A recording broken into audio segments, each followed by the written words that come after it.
Hello everyone, my name is Dr. Amit Vats. Today we discuss the Fourier series for discontinuous function.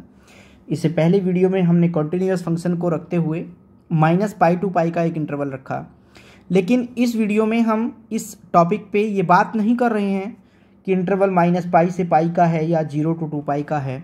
दोनों ही interval हो सकते हैं, लेकिन ये कन्फर्म है कि जो हमारा फंक्शन होगा वो डिसकॉन्टिन्यूअस होगा, यानी फंक्शन जो दिया गया जिसकी फोरियर सीरीज हमें बनानी है वो फंक्शन ब्रेक होता है इंटरवल के अंदर।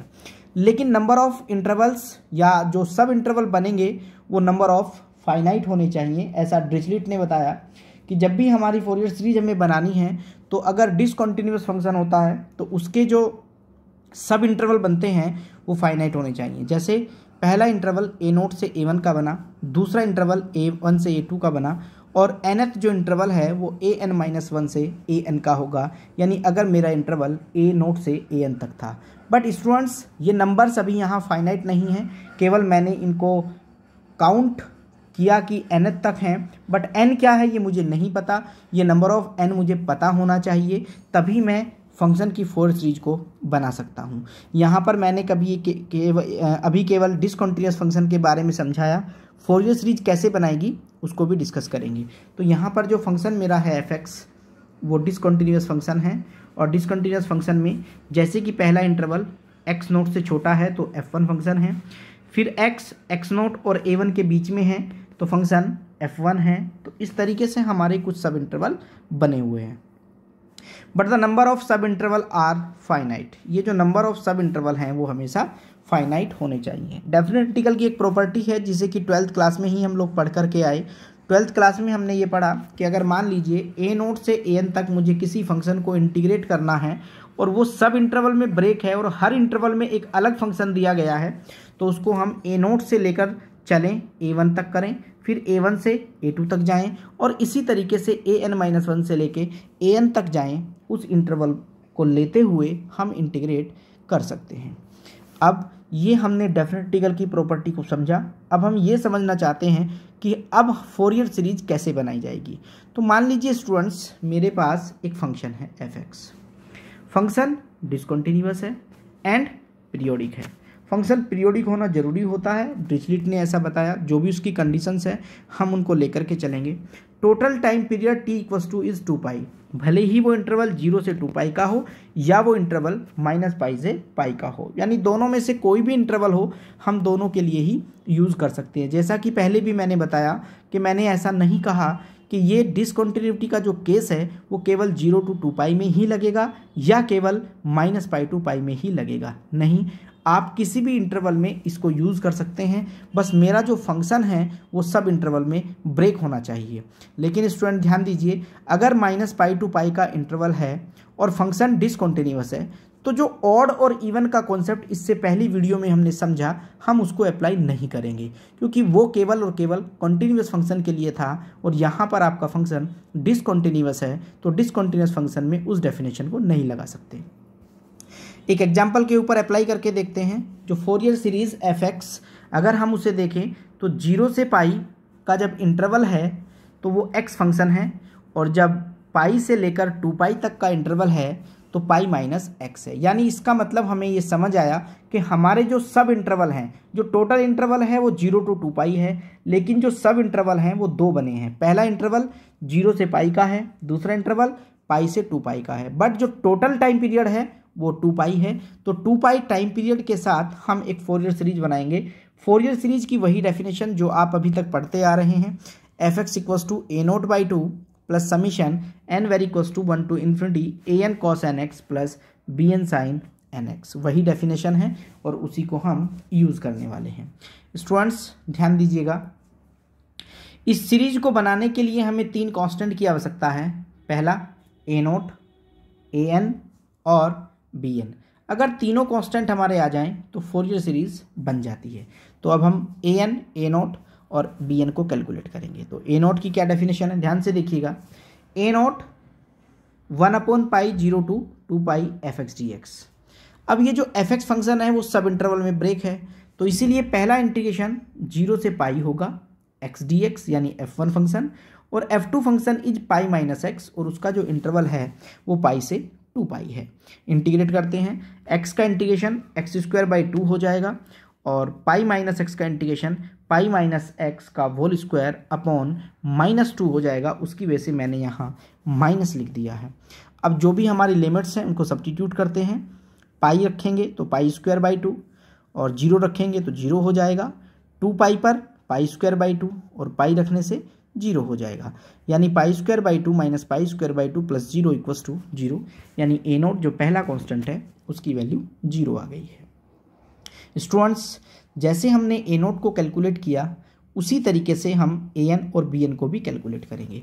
तो an की डेफिनेशन ध्यान से देखिए, an जो है 1/पाई fx cos nx dx होता है। 0 to 2 पाई टोटल इंटरवल है, बट इस इंटरवल को हमने ब्रेक किया है। तो जब इंटरवल ब्रेक हुआ तो पहला इंटीग्रेशन 0 से पाई में हो जाएगा, उसका फंक्शन x था तो x cos nx और dx, प्लस दूसरा इंटरवल पाई से 2 pi pi minus x cos nx और dx। फिर से वही डेफिनेशन जो आप रूल लगाते हैं, पहला फंक्शन एज इट इज, दूसरे का इंटीग्रेशन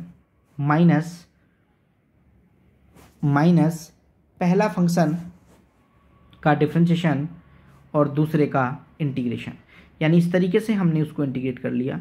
लिमिट 0 से पाई है। इसी तरीके से हमने दूसरे फंक्शन का इंटीग्रेट किया। दूसरे फंक्शन में भी पहला फंक्शन पाई माइनस एक्स है, एज इट इज हो जाएगा sin nx upon n, plus पहले फंक्शन का डिफरेंशिएशन -1 होना है और इंटीग्रेशन हो जाएगा cos nx अपॉन n²। जब वैल्यू रखेंगे तो वैल्यू रखते हुए मैंने पूरी वैल्यूज़ को जानबूझ के रखा क्योंकि इंटरवल पहली बार पाई में ब्रेक हो रहा है और ये हम ऑलरेडी समझ चुके थे कि जो cos n पाई होता है वो -1 की पावर n होता है। साइन जो n पाई होता है वो 0 हो जाता है।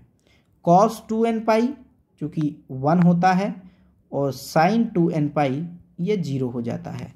तो इन्हीं वैल्यूज़ का यूज़ करते हुए मैंने जो वैल्यू रखी हैं कुछ इस तरीके से बन गई कि जहाँ पे cos n पाई आया -1 की पावर n और -1 एज इट इज़ 2, दोनों दो टर्म बन रही हैं तो ट्वाइस हो गया है। 2 को कॉमन निकाला, -1 की पावर n -1। अब स्टूडेंट ध्यान से देखिएगा, आप यहाँ पर अगर हम देखें तो ये जो -1 है ये 2 वैल्यू दे रहा है। अगर ऑड नंबर होगा n इज़ ऑड तो ये -1 देगा, और अगर n इज़ इवन, अगर ये n इवन हुआ तो ये 1 देगा। तो 1 - 1 तो 0 हो रहा है, यानी जब भी इवन नंबर होगा तो ये 0 वैल्यू बनाएगा, और जब भी मेरे पास n ऑड नंबर होगा तो ये वैल्यू 2 हो जाएगी। तो 2 × 4 यानी वैल्यू 4/πn² हो जाएगी। इसका मतलब ये हुआ कि जो ये मेरी वैल्यू आई है वो ट्वाइस हो जाएगी, और अगर ये n इवन नंबर हुआ तो वैल्यू 0 हो जाएगी। तो उसी से मैंने an को कैलकुलेट कर लिया है। तो an is -4/n is πn², n is odd number. तो जब मैं अपनी सीरीज को बनाऊंगा स्टूडेंट्स तो वहाँ पर कोई भी इवन वैल्यू का यूज़ नहीं करूँगा, केवल और केवल ऑड वैल्यू ही रखता जाऊँगा। तो ऑड वैल्यू पर ही चूँकि वैल्यू आ रही है। अब हम bn को कैलकुलेट करते हैं। bn के लिए फिर वही डेफिनेशन, पहला 0 to पाई fx dx और फिर पाई से 2 pi pi minus x sine x dx। Integration किया, इंटीग्रेशन करने के बाद फिर से वही वैल्यू जो ऊपर मैंने यूज़ की, cos n पाई -1 की पावर n होता है, sin n पाई 0 होता है। उन्हीं वैल्यूज़ का यूज़ करते हुए फिर से ये 1/-1 की पावर n -1 हो गया है। अब -1 की पावर n फिर से 2 वैल्यू देगा, यानी -1 की पावर जो n है ये -1 देगा ऑड नंबर पे, और ये ही 1 देगा इवन नंबर पे। तो अगर इन वैल्यूज़ का मैं यूज़ करूँगा तो क्योंकि -1 हो रहा है तो -2 हो जाएगा ऑड नंबर पे, और इवन पे ये 0 हो जाएगा। यानी जो b1 की वैल्यू आई वो 2/n आ गई है ऑड नंबर पे। यानी दोनों ही टर्म an और bn दोनों ही ऑड नंबर पे वैल्यू दे रही हैं और इवन पर वो वैल्यू 0 आ रही हैं। तो उसी को ध्यान में रखते हुए हमने सबसे पहले fx में a0 0 है, an जो वैल्यू आई उसको रखा, bn जो वैल्यू आई उसको रखा। अब अगर हम इसको एक्सपेंड करना चाहते हैं, क्योंकि ऑड नंबर पर ही वैल्यू हैं, मैंने दोनों में ही लिखा कि ऑड नंबर पर वैल्यू हैं, तो मुझे सारी ऑड नंबर ही रखने हैं। यानी मैं 1 रखूँगा, मैं 3 रखूँगा, मैं 5 रखूँगा। सिमिलरली मैं 1 रखूँगा, मैं 3 रखूँगा, मैं 5 रखूँगा। तो यानी मेरी जो फोरियर सीरीज़ है वो इस तरीके से बन के तैयार हो जाएगी। तो स्टूडेंट्स ये इम्पोर्टेंट टॉपिक है, इसके ऊपर क्वेश्चंस आता ही रहता है। यहाँ पर हम डिसकंटिन्यूअस फंक्शन को देख रहे हैं। फंक्शन जब भी इंटरवल में ब्रेक होता है तो हम इस डेफिनेशन का यूज़ करते हैं। एक और अगर हम क्वेश्चन को देखें तो इस क्वेश्चन में इंटरवल -π to π का है और -π to π में इंटरवल दो जगह ब्रेक हुआ है, दो सब इंटरवल बने हैं। पहला इंटरवल अगर हम देखें तो x फंक्शन है और -π से 0 का पहला इंटरवल है। दूसरा इंटरवल 0 से π का है और उसमें फंक्शन -x है। तो इस फंक्शन को डिसकंटिन्यूअस फंक्शन है, दो जगह ब्रेक हो रहा है, ना -π उसके अंदर है ना π उसके अंदर है, दोनों ही पॉइंट्स उसके अंदर नहीं है। तो इनको ध्यान में रखते हुए जब हम उसकी फोरियर सीरीज बनाएंगे तो इसने ये भी कहा कि फोरियर सीरीज तो बनानी ही है लेकिन ये प्रूफ भी आपको करके दिखाना है। तो इस प्रूफ को करने के लिए सबसे पहले मैंने उसी डेफिनेशन को यूज़ करते हुए जो डिसकंटिन्यूअस फंक्शन की है a0 को फाइंड किया, an को फाइंड किया और bn को फाइंड किया। तो a0 और an दोनों वैल्यू दे रहे हैं लेकिन bn हमेशा 0 आ रहा है इस फंक्शन का। तो चूंकि bn 0 आ गया हर वैल्यू के ऊपर, a0 और an वैल्यू दे रहे हैं, तो a0 की वैल्यू -π और /2 होती है a0/2 सीरीज में, तो a0/2 हो गया और समीशन 4πn² cos nx और bn चूंकि 0 है तो bn वाला पार्ट 0 हो गया है।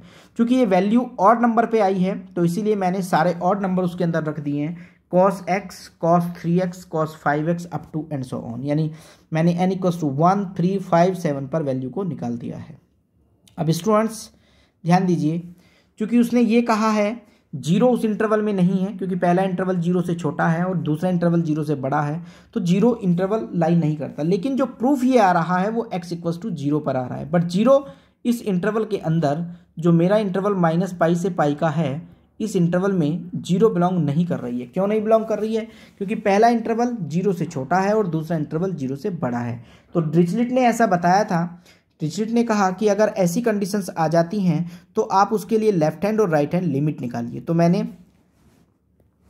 f(0 - 0) यानी लेफ्ट हैंड लिमिट निकाली, f(0 + 0) यानी राइट हैंड लिमिट निकाली। तो एक में 0 रखा बट 0 - 0 अप्रोच करा है 0 को, और दूसरे में भी मैंने 0 को अप्रोच करा है। दोनों का सम किया, एक इक्वेशन नंबर 1 आ गई और एक इक्वेशन नंबर 2 आ गई। दोनों इक्वेशन को ऐड किया और ऐड करने के बाद एक इक्वेशन बन के आ गई है जो कि मेरा प्रूफ है, जो मुझे प्रूफ करना था।